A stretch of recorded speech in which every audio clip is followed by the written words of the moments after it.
Букрай, не край, не край, не край, не... Кникрай представляет издательство «Вимбо», Дина Рубина, «Бабий ветер». Книга жанра «Современная русская литература». Аннотация. В центре повествования этой подчас шокирующей, резкой и болевой книги женщина с большой буквы. Героиня, в юности парашютистка и пилот воздушного шара, пережив личную трагедию, вынуждена заняться совсем иным делом в другой стране, можно сказать, в Зазеркалье.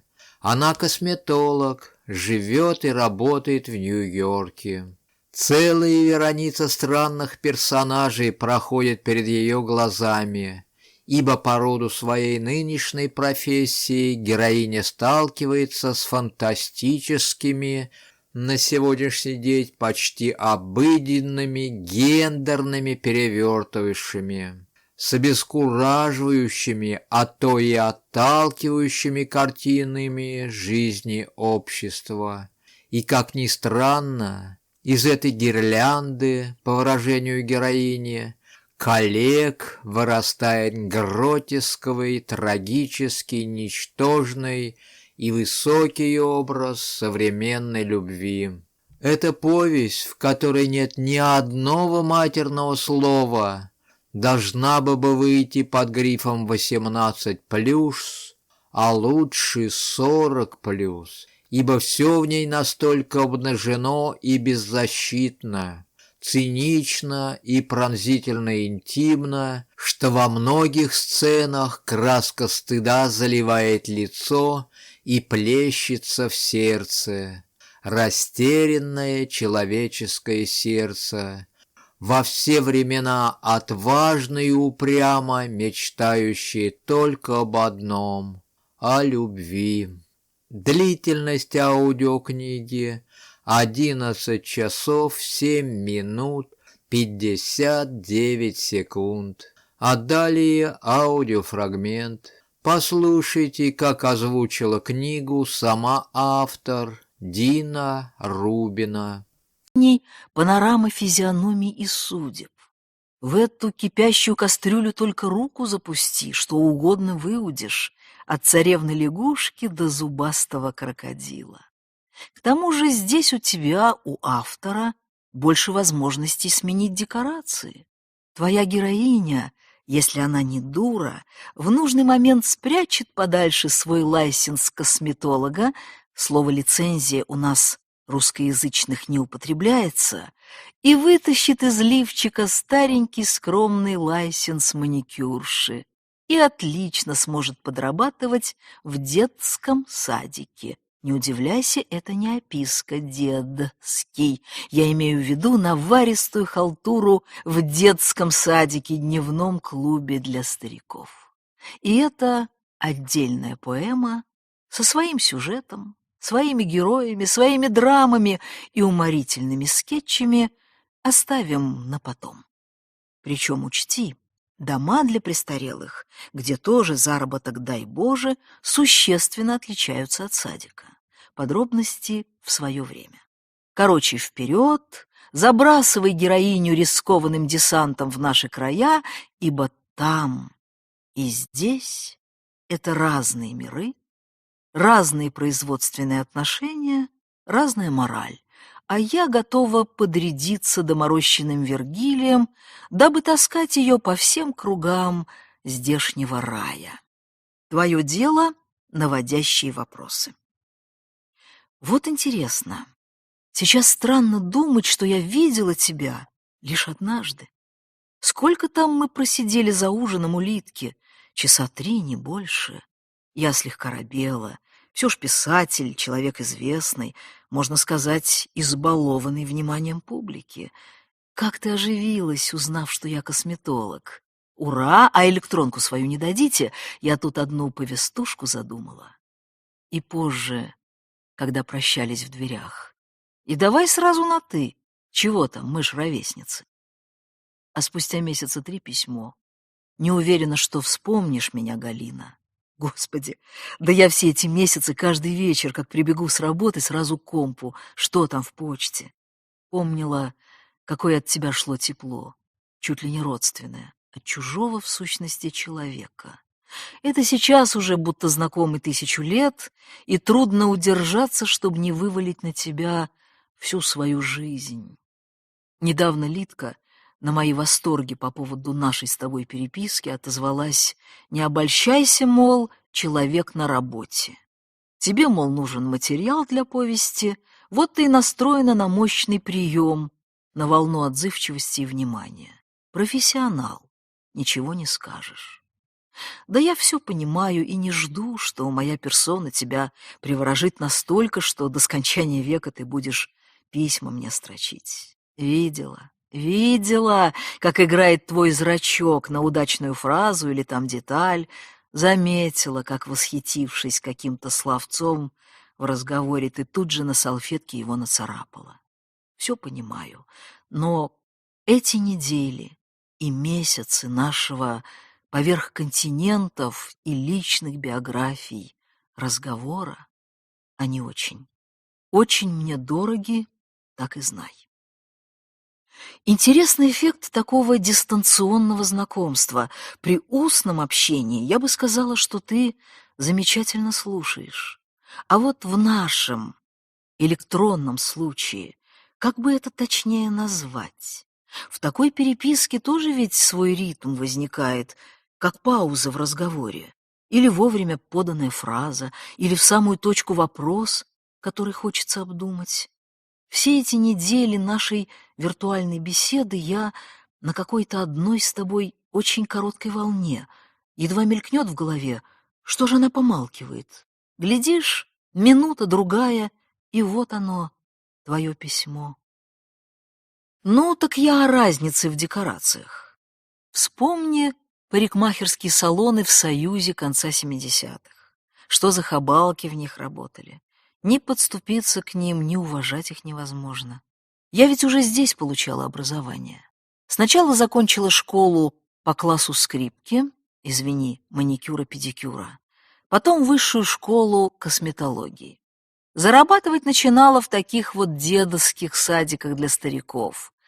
Одноклассникам и дальней родне в Киеве стеснялась писать, что здесь, в Америке, стране осуществленной мечты и широчайших возможностей, я всего только маникюрша. Стыдно, понимаешь, было. В те годы, когда мы росли, детей учили на фортепианах. Вспомни, из скольких окон доносился, спотыкаясь, икая и отрыгивая, тот самый полонез Огинского. Считалось, что музыка обеспечит девочке достойный кусок хлеба.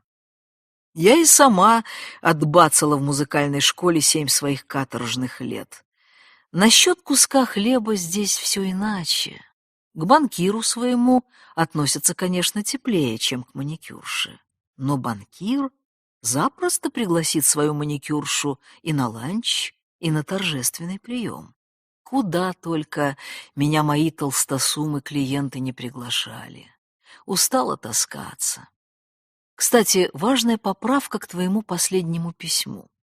Слово «косметичка» в русско-американском сообществе означает конкретно сумочку с разным парфюмерным барахлом, помадой, тушью, пудрой и духами. Специалиста же, работающего в области косметологии, величают уважительно косметолог или бьютишен. Еще одно высокопарное название моей двусмысленной профессии — эстетишен. Есть даже специальные школы по подготовке только эстетишенс для работы исключительно с его величеством Фейсом. Все, что можно сделать с лицом человека, покрасить ресницы и брови, убрать тетки усы и бороду, словом, почистить, отполировать и облагородить шкурку, данную тебе нерадивой мамкой природой, считается искусством косметологической эстетики. Но не массаж. На массаж тоже надо иметь специальный лайсенс. Так вот, за годы внедрения во все углы, закоулки, подвалы, чердаки, а также и темные норы своей профессии, я насобирала кучу разных лайсенсов, законно отдающих в мои хищные лапы любого клиента, ибо из обезьяны, явившейся на порог моего кабинета, я способна, как всемогущий Бог, за несколько сеансов сотворить человека, минуя длинную лестницу эволюции. Главное, работая в этом бизнесе, ты поневоле становишься психологом.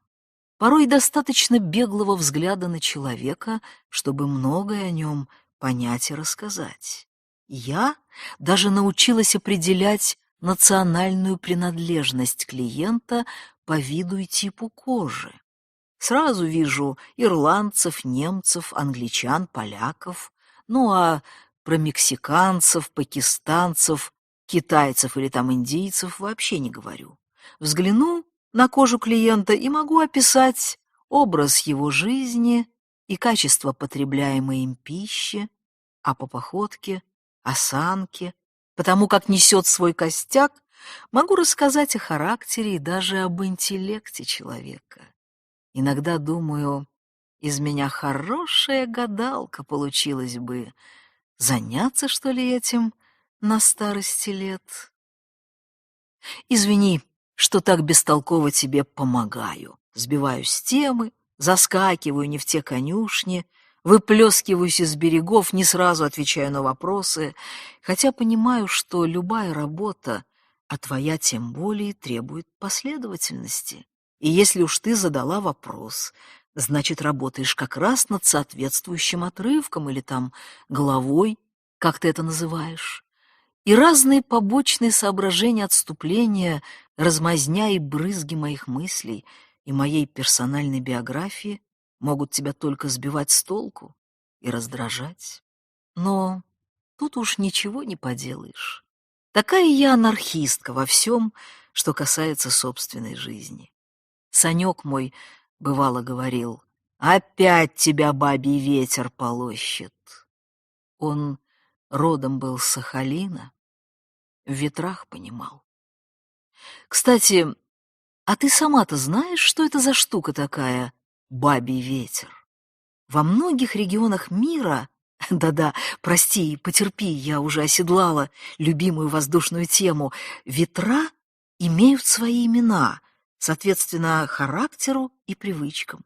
Над озером Селигер, например, летает женатый ветер, на Дону — северный мужичий. В Архангельском поморье временами задувает западный ветер плакун.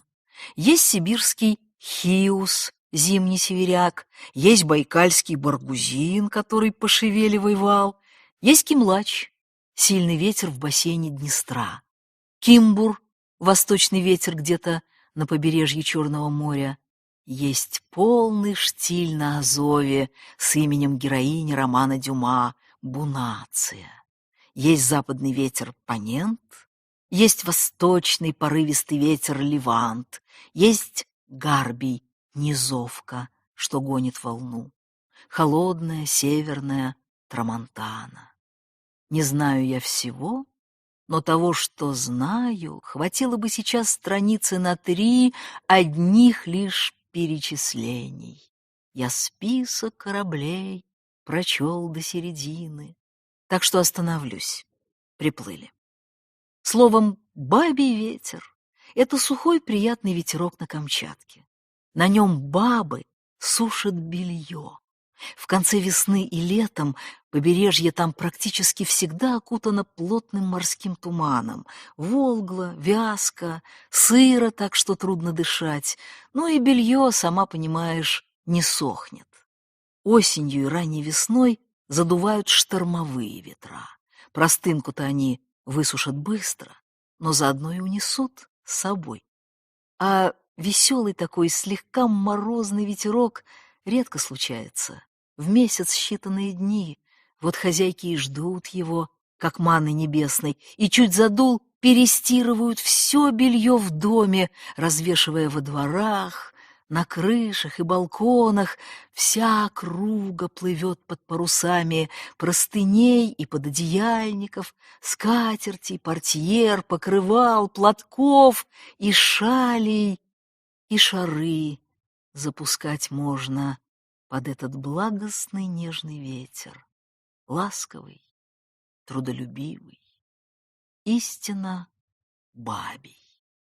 До сих пор не могу поверить, что с этим вот бабьим ветром в башке когда-то, уже страшно вспомнить, сколько лет назад, я сумела перемахнуть